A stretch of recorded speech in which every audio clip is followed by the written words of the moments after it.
بسم اللہ الرحمن الرحیم۔ الحمدللہ ہمارا مقدمۃ الشیخ کا سبق چل رہا تھا، اور مقدمۃ الشیخ یہ علم اصول حدیث کے اوپر ایک ابتدائی کتاب ہے جس کے اندر اصول حدیث کی کچھ اصول بیان کیے گئے ہیں۔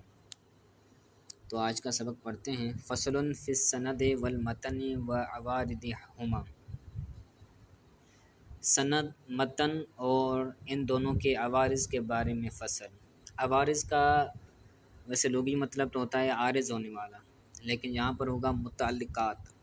سند، متن اور ان دونوں کے متعلقات کے بارے میں فصل۔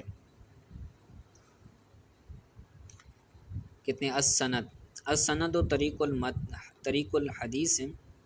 سند جو ہے وہ حدیث کے راستے کو کہا جاتا ہے۔ طریق مطلب راستہ، کہ جس راستے سے حدیث ہم تک پہنچی ہے راویوں کے راستے سے، تو اس کو کیا کہا جاتا ہے؟ سند۔ وہو، اور وہ سند کیا ہے؟ وہو رجالہ الذین رووہ، اور سند حدیث کا وہ راستہ ہے، سند وہ لوگ ہیں، رجال یعنی رجالہ وہ لوگ ہیں جنہوں نے اس حدیث کو روایت کیا ہے۔ رجال علم اصول حدیث کے اندر جہاں پر بھی آئے وہاں رجال سے مراد راوی ہوتے ہیں، تو سند سے مراد وہ راوی ہیں جنہوں نے اس حدیث کو روایت کیا، یعنی جن لوگوں کی وجہ سے حدیث روایت ہو کر ہم تک پہنچی، تو ان لوگوں کو کیا کہا جاتا ہے؟ سند کہا جاتا ہے۔ اور سند کے علاوہ ایک اور لفظ بھی استعمال ہوتا ہے، اسناد۔ تو اسناد کے بارے میں کہتے ہیں والاسناد بمعنی، اسناد سند کی معنی میں ہی ہے۔ وقد یجیء بمعنی ذکر السند والحکایت عن طریق المتن، اور کبھی کبھی جو اسناد ہے وہ سند کو ذکر کرنے کی معنی میں بھی استعمال ہوتی ہے، والحکایت عن طریق المتن، اور متن کے طریق کو روایت کرنا، حکایت کرنا، اس کو بھی کہا جاتا ہے اسناد۔ تو ابتداً اسناد اور سند دونوں ایک ہی چیز ہے، لیکن بعض لوگ اس کے اندر فرق کرتے ہیں، لیکن اصل میں ان دونوں کے اندر فرق نہیں ہے۔ آگے کہتے ہیں متن، والمتن من انتہى الیہ الاسناد، جس کی طرف اسناد کی انتہا ہو، جس پر اسناد سند ختم ہو، اس کو متن کہا جاتا ہے۔ جیسے ہم بیان کرتے ہیں کہ بھائی فلاں سے روایت ہے، وہ فلاں تابعی سے روایت کرتا ہے، اور وہ اس صحابی سے روایت کرتا ہے، اور وہ صحابی نبی کریم صلی اللہ علیہ وسلم سے روایت کرتا ہے کہ آپ صلی اللہ علیہ وسلم نے اس طرح فرمایا۔ تو یہ جو تابعی، صحابی یا پھر تبع تابعی، یہ جو راوی ہیں، ان راویوں کو سند کہا جاتا ہے۔ پھر راوی اس سند کی انتہا جس تک ہو تو اس کو متن کہا جاتا ہے۔ جیسے نبی کریم صلی اللہ علیہ وسلم کا فرمان ہو، اس کو متن کہتے ہیں۔ صحیح، یہ ہو گیا سند، اسناد اور متن کے بارے میں۔ آگے راوی کبھی کبھار کیا ہوتا ہے؟ سند سے ساقط ہوتے ہیں۔ کبھی ایک راوی ساقط ہوتا ہے، کبھی ایک سے زائد راوی سند سے ساقط ہوتے ہیں۔ تو آگے اس اعتبار سے حدیث کی تقسیم کریں گے۔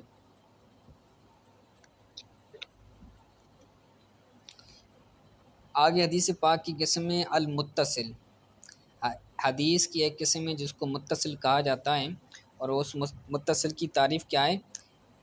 ان لم یسقط راو من الرواۃ من البین، اگر سند کے درمیان سے راویوں میں سے کوئی ایک راوی ساقط نہ ہو، جو سند ہے اول سے لے کر آخر تک یا درمیان سے کوئی بھی راوی ساقط نہ ہو، کوئی بھی راوی حذف نہ ہو، تو اس حدیث کو حدیث متصل کہا جاتا ہے۔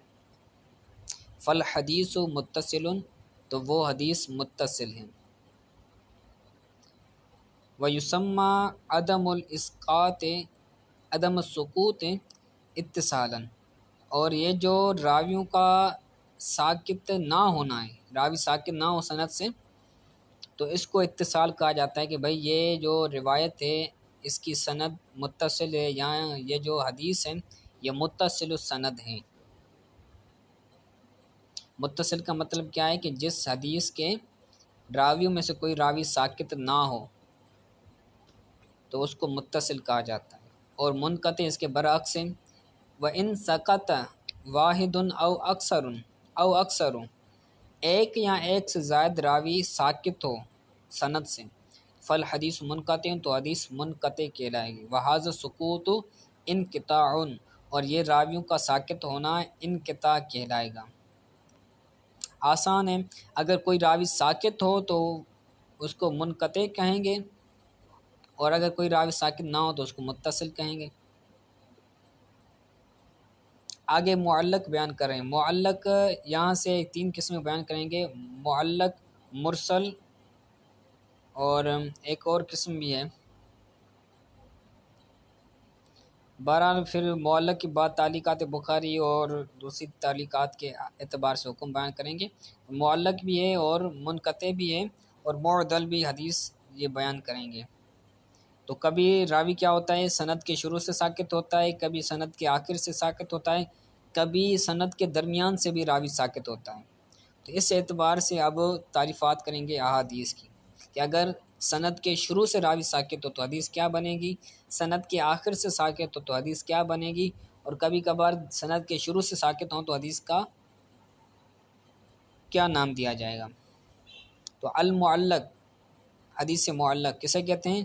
والسکوت اما ان یکون من اول السند یسمى معلقا اگر سند کے شروع سے راوی ساکت ہوں تو اس حدیث کو حدیث معلق کہا جاتا ہے۔ یعنی حدیث شروع ہوتی ہے متن، مثلا نبی کریم صلی اللہ علیہ وسلم کا فرمان ہے، اس کو کوئی صحابی روایت کرتا ہے، پھر صحابی سے کوئی تابعی روایت کرتا ہے، پھر تابعی سے کوئی تبع تابعی روایت کرتا ہے۔ تو جو شروعات ہیں حدیث کی، سرکار صلی اللہ علیہ وسلم نے فرمایا، تو وہ فرمان کوئی راوی روایت کرے، پھر اس کو کوئی ساکت کر دے، اس کو کوئی ذکر نہ کرے راوی کو کہ اس نے کس کو سرکار صلی اللہ علیہ وسلم کے اس فرمان کو کس نے سنا، یعنی سند کے شروع سے حدیث کی جو سند ہے اس کے شروع سے راوی ساکت ہو جائے تو حدیث معلق کہلائے گی۔ وَهَذَا اسقاط تعلیقا اور یہ جو ساکت ہونا ہے اس کو تعلیق کہا جائے گا۔ وَالسَّاقِطُ قَدْ يَكُونُ وَاحِدًا اور ساکت ہونے والا راوی، حذف ہونے والا راوی کبھی ایک ہوتا ہے، وقد یکون اکثر اور کبھی کبھار زیادہ بھی ہوتے ہیں، زیادہ بھی راوی سند کے شروع سے حذف ہو جاتے ہیں، گر جاتے ہیں۔ وقد یحذف تمام السند اور کبھی کبھار ایسا بھی ہوتا ہے کہ مکمل سند کو حذف کیا جاتا ہے، یعنی مکمل کسی راوی کا نام ذکر نہیں کیا جاتا، ڈائریکٹ کہا جاتا ہے کہ قال رسول اللہ صلی اللہ علیہ وسلم قضا۔ جیسے ہمارے یہاں بھی مقررین یا مصنفین جو ہوتے ہیں وہ اپنے کتابوں کے اندر حدیث بیان کرتے ہیں یا اپنے بیان کے اندر حدیث بیان کرتے ہیں کہ وہ عموماً راوی کا نام ذکر نہیں کرتے، بلکہ ڈائریکٹ کہتے ہیں کہ نبی کریم صلی اللہ علیہ وسلم نے اس طرح فرمایا۔